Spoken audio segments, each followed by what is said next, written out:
From New Hanover County Schools Television. Three-time Blue Ribbon winner for the North Carolina Schools Public Relations Association for Outstanding Electronic Media. This is your school news.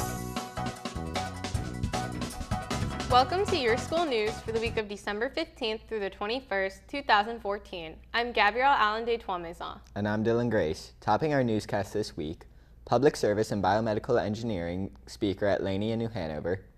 New Hanover County Schools is recruiting pre-kindergarten children for this school year, and North Carolina adds teachers to its National Board Certified Teachers ranks.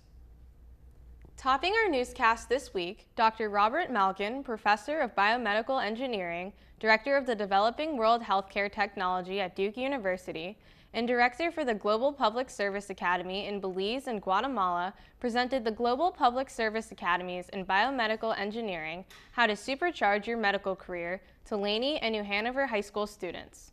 With the report on this exciting presentation is YSN reporter Dylan Grace. The Global Public Service Academies were founded with an understanding that students from high school can make a difference in the world. That was the message presented to the students at Laney and New Hanover High Schools by Dr. Robert Malkin, Director of the Developing World Healthcare Technology Laboratory at Duke University. Through the presentation, students learned that all of the Global Service Academies take place in the developing world, formed around an educational collaboration with faculty from Duke University, Harvard University, and other universities around the country. This opportunity to work with the U.S. faculty in an international setting allows students to learn and contribute in ways that a domestic summer camp or volunteer experience can't. Well, I was very surprised at the amount of malfunctions that the equipment had in these other countries, and that kind of piqued my interest in that I would love to go over and help those people. I already have an interest in biomedical engineering. That's something I would like to pursue as a major. So I think that it's amazing that these clinical engineers can have such an amazing effect in fixing one machine and helping thousands of people. There's a large division and difference between some of the poorer countries and the wealthier countries, and how important medical engineering and all that is to the poorer countries. And what we do in the United States and other places is so critical and important to those other places. Dr. Malkin also shared his personal experiences and the roles they played in his career. He told the students how he taught English in Thailand, worked at EM Microelectronics in Switzerland designing integrated circuits, and worked for Cordis Corporation designing pacemakers and designing heart-lung machines. He told the students that they too could be a part of the growing biomedical engineering work, and that GPSA was a great first step. He explained that they would receive training and then put that training to the test in rural clinics or directly in a community. Yeah, so GPSA is about 100 spots a year open for high school students, of which about 50% are American, 50% are not. It's not a number that I try to recruit from each school. I'm trying to look for the students who are truly passionate about engineering, science, medical field, and making a difference. At both Laney and New Hanover, students left excited about the opportunity to help children, adults, and the aged achieve an improved quality of life through effective healthcare. At the time, involvement in GPSA would help them jumpstart an amazing career in the medical profession. Reporting for Your School News, this is Dylan Grace. It was, in fact, an exciting presentation. In other news, the New Hanover County Board of Education approved the 2015-2016 school calendars: traditional, year-round, pre-K, Isaac Bear Early College High School, Wilmington Early College High School, and Lake Forest Academy. Each calendar, with the exception of pre-K and Lake Forest Academy calendars, includes 185 state-mandated instruction days for students. Following the requirements of the North Carolina Division of Child Development, the pre-K calendar includes 180 instruction days and allows 5 days for staff development. All calendars include 11 state holidays, 10 vacation days, and 9 teacher workdays. The calendars, especially the traditional, have little flexibility due to state requirements and limits the number of days that students can be out of school. For example, traditional schools cannot start any closer than the Monday closest to August 26th and must end no later than the Friday closest to June 11th. Per NC State Bill 187, the 2015-2016 calendars are available via the school system's website. In other news, New Hanover County Schools is recruiting pre-kindergarten children for this school year 2014-2015. Children who live in New Hanover County and children who are 4 years old on or before August 31st, 2014 are eligible to apply. Children with special needs and disabilities are encouraged to apply. Well, pre-kindergarten is key to school readiness skills, and we do lots of prepping for all of those requirements for kindergarten. Socially and emotionally development for your child, exposure with other children, how we learn how to play with one another, daily routines are established, environmental print, all of those key elements to a successful kindergarten, and just the exposure in the environment. We have licensed BK teachers that follow a curriculum that is aligned with kindergarten, and just the exposure of being in a school, in a pre-kindergarten setting. When applying, parents or guardians should bring the child's birth certificate, social security card, and up-to-date immunization record, along with either a Medicaid, health choice, or insurance card. In addition, you'll need proof of New Hanover County residency, which can be a current property tax statement or current signed lease agreement.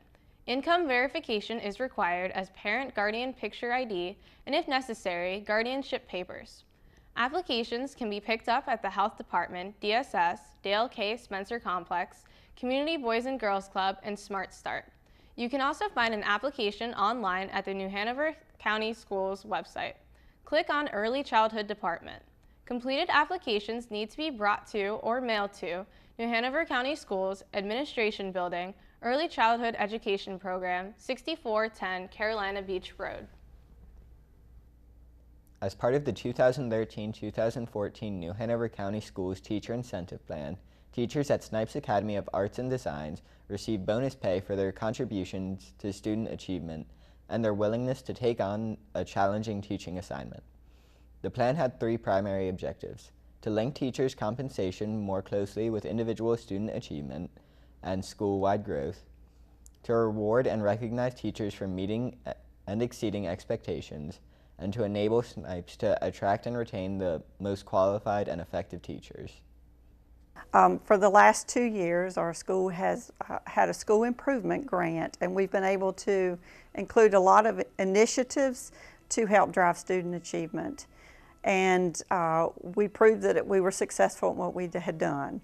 Our proficiency went up from 17% to 31%, and our ability to show student growth exceeded the growth that the state expected. So for years of not meeting growth, this was the last year we were able to exceed expected growth. We're very excited about that. There were two ways by which teachers earn the monetary incentive: by increasing student proficiency in the areas of reading, math, and science, as measured by the North Carolina End of Grade Assessments, by demonstrating teacher and school effectiveness in the areas of reading, math, and science, as measured by the NC End of Grade Assessments. The teachers at the school are receiving the incentive based on teacher and school effectiveness as measured by the NC EOG grade assessments. Finally, North Carolina just added another 527 newly credentialed teachers to its National Board Certified Teachers Corps. Although North Carolina placed second behind Washington in 2014 for the total number of newly board certified teachers, the state continues to lead the nation in its total number of National Board Certified Teachers at 20,611. The National Board for Professional Teaching Standards recently released the latest numbers for states and the nation. 21% of North Carolina's educators are National Board Certified. New Hanover County Schools had 9 teachers to achieve National Board Certification and 21 to renew. Now, when your school news continues, we have an exciting lunch menu forecast. Plus, coming up in 60 seconds, we'll have reports on New Hanover County Schools participate in the Hour of Code, Cups create recycled Christmas trees at Castlehane Elementary, and U.S. Department of Education hosts special activities celebrating the 15th anniversary of International Education Week. This is Your School News on cable and online. Look for our blue logo for all the latest news online at www.nhcs.net. Don't go away, we'll be right back.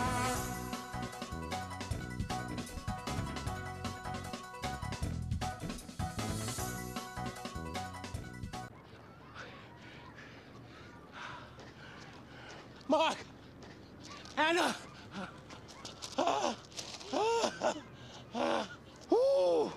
Hey, forgot your lunch. Hey.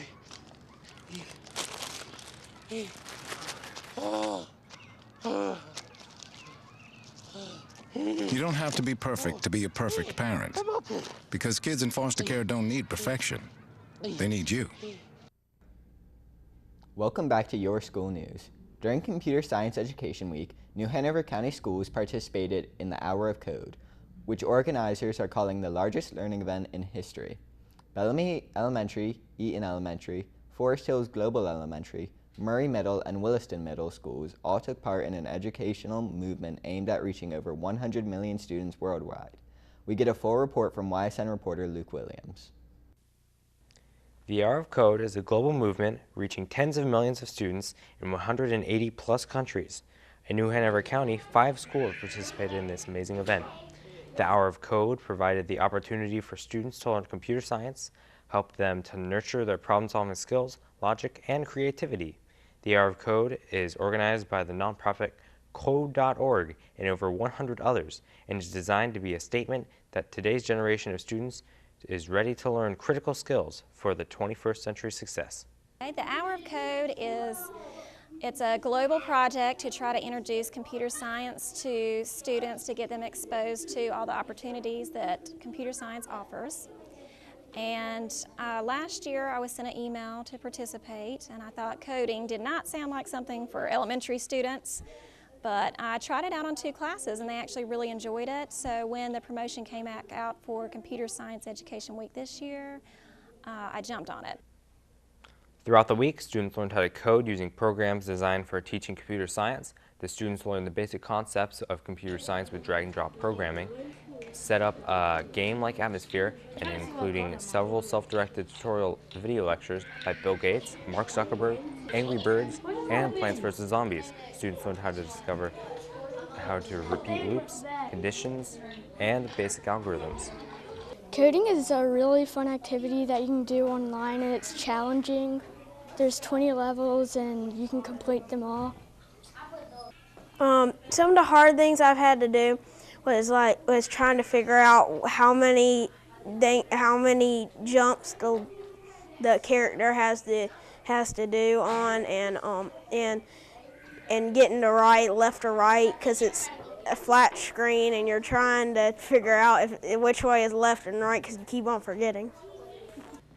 Students also connected with experts in technology and robotics and shared experiences with classrooms across the nation and in Canada via Skype. The unique hands-on experience that the Hour of Code brought to the students aligned to CSTA computer science and ISTE standards, and it reinforced concepts and skills taught in other subject areas by integrating national math, English, language arts, and science standards. The Hour of Code demystified computer science for dozens of students and helped them look towards future possibilities for successes in themselves and the design to develop new technologies. Reporting for Your School News, this is Luke Williams. Recycling is a big deal to one teacher at Castle Hayne Elementary School. Michael Jeffries, 2nd grade teacher and NC Wolfpack fan, rescued over 1,000 NC State fan cups before they found themselves in the landfill. Then, along with his UNCW intern and his students, they built some amazing NC State holiday trees. Recycling takes on so many unique concepts and is much easier than people think. Today, Pinterest offers countless items on how you can use things in a brand new way to keep them out of the landfill. Solo Cup holiday trees are just one example of that recycling craft. Best of all, before Castle Hayne students leave for the winter break, each student will be able to take a completely clean cup home. Over at DC Virgo Preparatory Academy, teachers are preparing their students for the School Enrichment Showcase. Virgo offers a unique learning experience through strong leadership, dynamic teachers, and an eager student body, and solid community support base. Innovative programs aimed at fostering a love of learning and integration of parental involvement has had positive results. Enrichment programs give students the opportunity to learn film making, martial arts, ceramics, and leadership skills. Students at Virgo also take field trips to local places such as the Cameron Art Museum and government agencies, including the District Attorney's Office. The entrance halls and ground floor public spaces of the U.S. Department of Education are filled year-round with color, creativity, and powerful ideas, thanks to the talents of young artists from the United States and around the world. In November, ED conducted a host of special activities celebrating the 15th anniversary of International Education Week.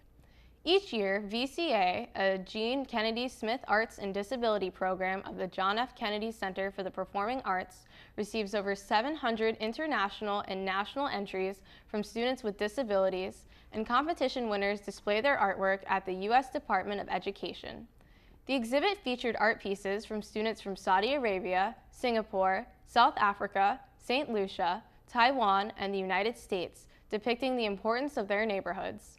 ED and the U.S. Department of State established International Education Week in 2000 to promote and celebrate the role that education plays worldwide.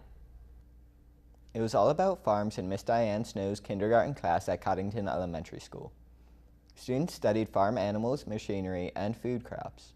They learned to milk a cow with the aid of a rubber glove. They shook cream and made butter, enjoyed playing animals, charades, and so much more. The young students discovered through a variety of activities all things one person needs to learn to run a farm. Soil, bugs, plants, animals, weather, and so much more were introduced to these Coddington kindergartners. The lesson on farm was finished up with a dramatic performance of The Little Red Hen.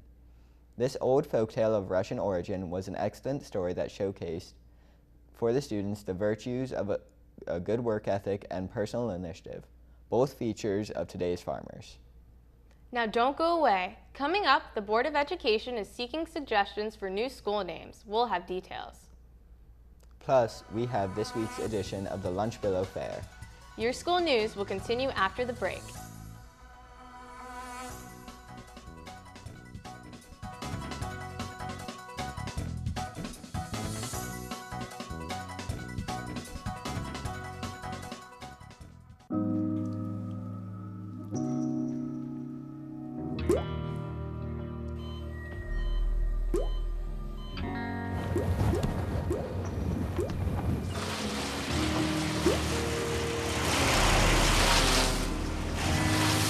There are a million places you'd never consider texting. So why would you do it while driving? Leave risky driving to the professionals. Stop the texts, and together we can stop the wrecks. Welcome back to Your School News. Believe it or not, there are still people in our local community that rely on wood for heating and cooking. Thanks to the Salvation Army, there is a way we can help them. The Woodlot Project is a program sponsored by the Salvation Army. It began as a United Way funded project administered by the Salvation Army, but when there weren't enough funds, the Salvation Army took over the full cost of the project. They provide chopped wood for others to pick up or to be delivered. We get this report from Casey Williams. Every Saturday starting from December 7th and lasting all the way until February 22nd, volunteers from all over the community come together to help at the Woodlot Project. Volunteers include people from different church groups, organizations, businesses, high schools, and colleges.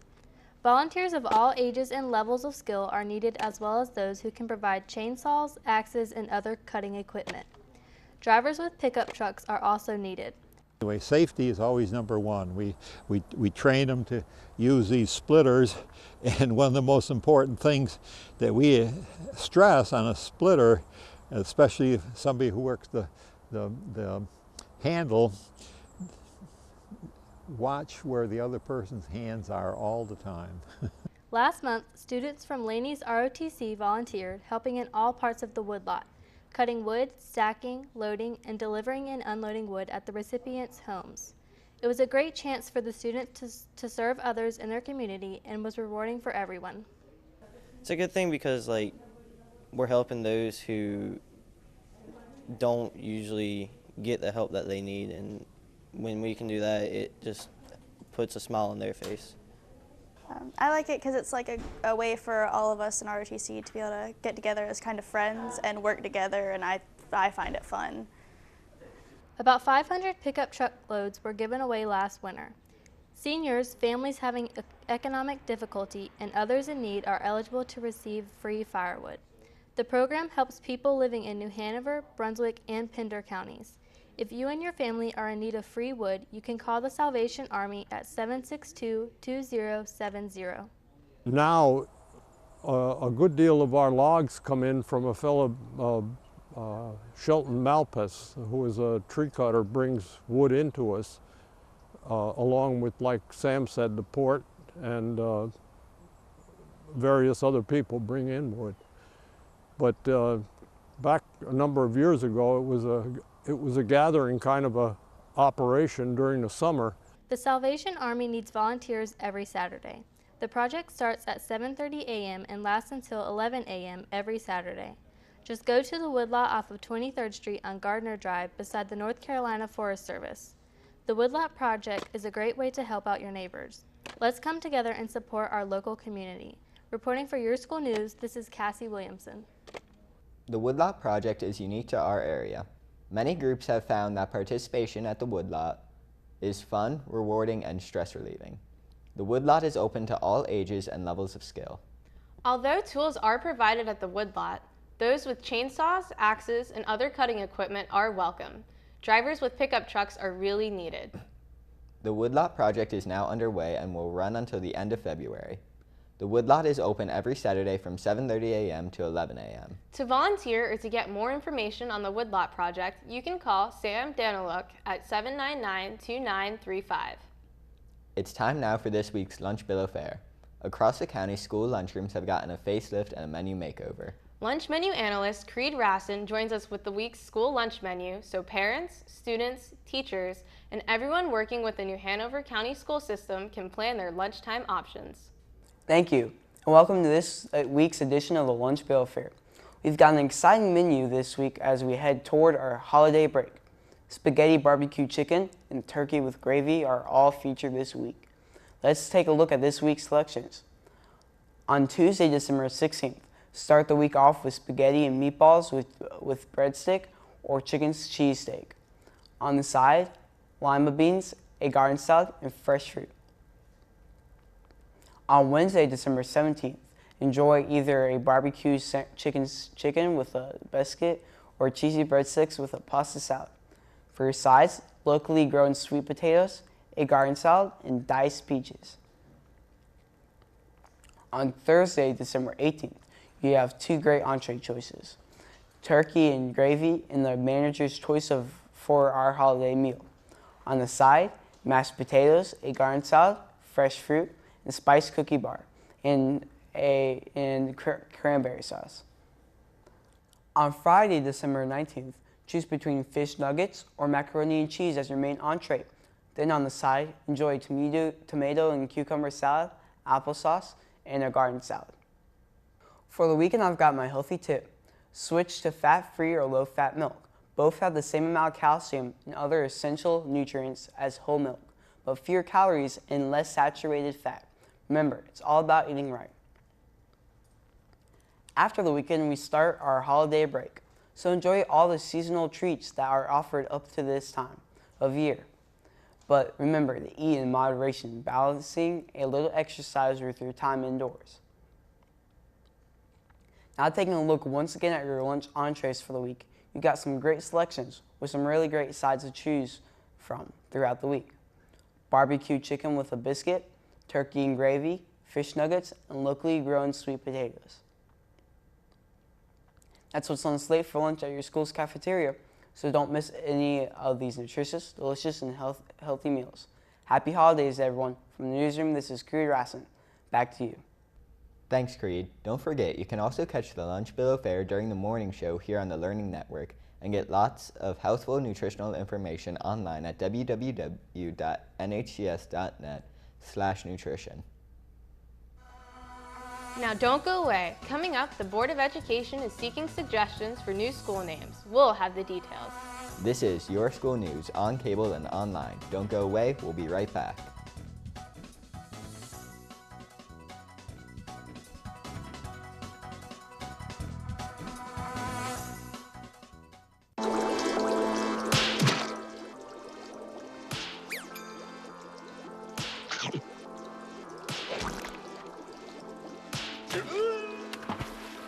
Kids will spend 57 minutes making me go splat.